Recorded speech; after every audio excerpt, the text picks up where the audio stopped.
it's not been a bad year for you, has it, Victor? Hey? Not at all. Yeah, it's been probably the best year of my career so far. Got my first wins against top 10 players.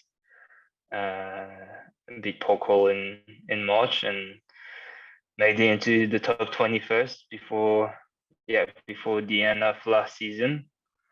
And I didn't think I would get into the top 10 that soon, to be honest. I thought I would my goal was to get into the top 12 before the end of this season. And I made it into the top 12 after months. Mm-hmm. So yeah, I had to reevaluate my goals a little bit. And the good thing is that it wasn't also just a one-time thing. Like for example, I was quite amazed at how I backed up from the Qatar Classic, winning the French Open, because I was actually worried when I got to Nantes and I had to compete like a day later. And I thought, how am I going to do that, especially in the best of three format? And I think because I was so worried, I just, I don't know, I didn't feel the pressure at all, or I tried not to. And I had the crowd was actually a good thing to me.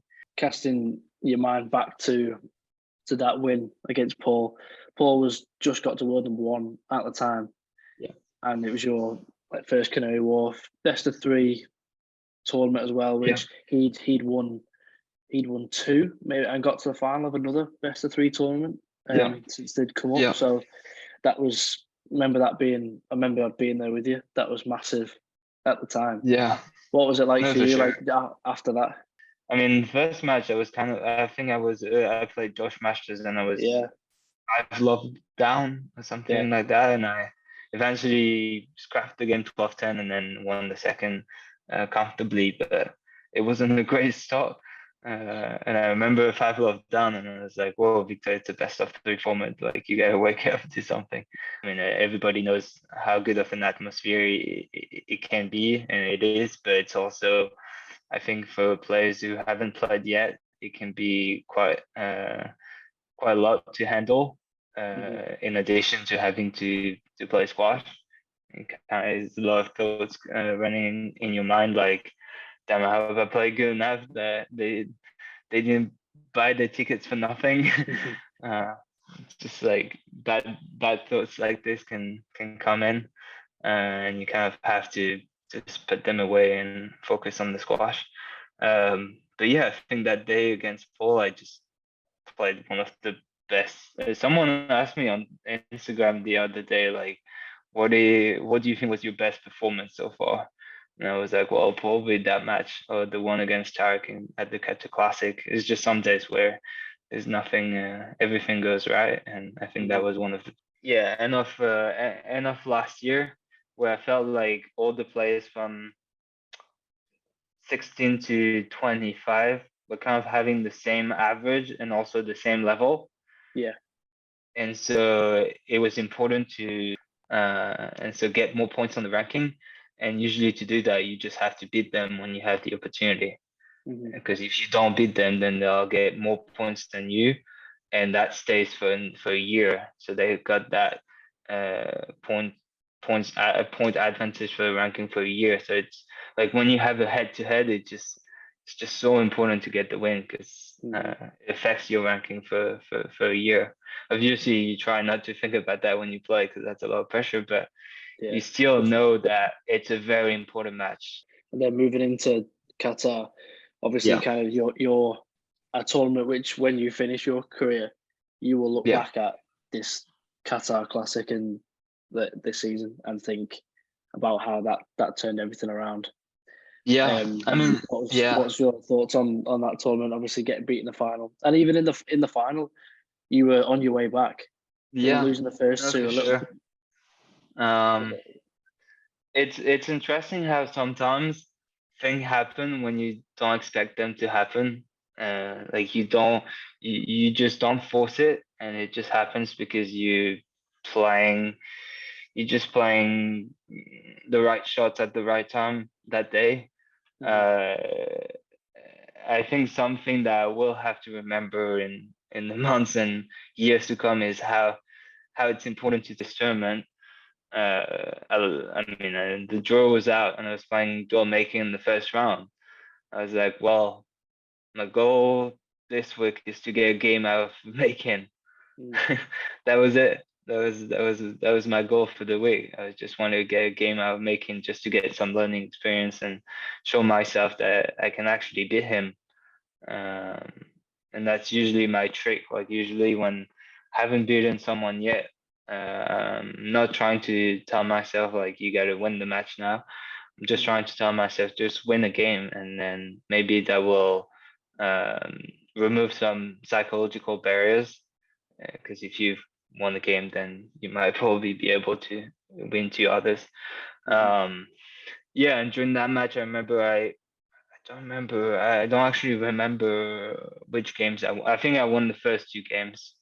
I remember I could feel like there's something wrong with him. So it's like, this is your day, like you have to, and yeah, I got through that first round. I wasn't putting any pressure. I think I wasn't putting any pressure on me during each round, because I knew how dangerous those players were and how good they can be. And so I was just going out there and figure it out on the during the moment. And once I could feel like I had a door open to win the game and then the match, I just seized the opportunity, I think. And that's the same thing that happened with Tarek. Again, like definitely not the best performance from Tarek. He was definitely feeling something with his quite half injured for a long time now, and just been making semis even though he's half injured. So put this aside, and I think as the same way I had one of my best performances against Paul, I think this match was quite a great performance from my side. The pressure came back in the final though,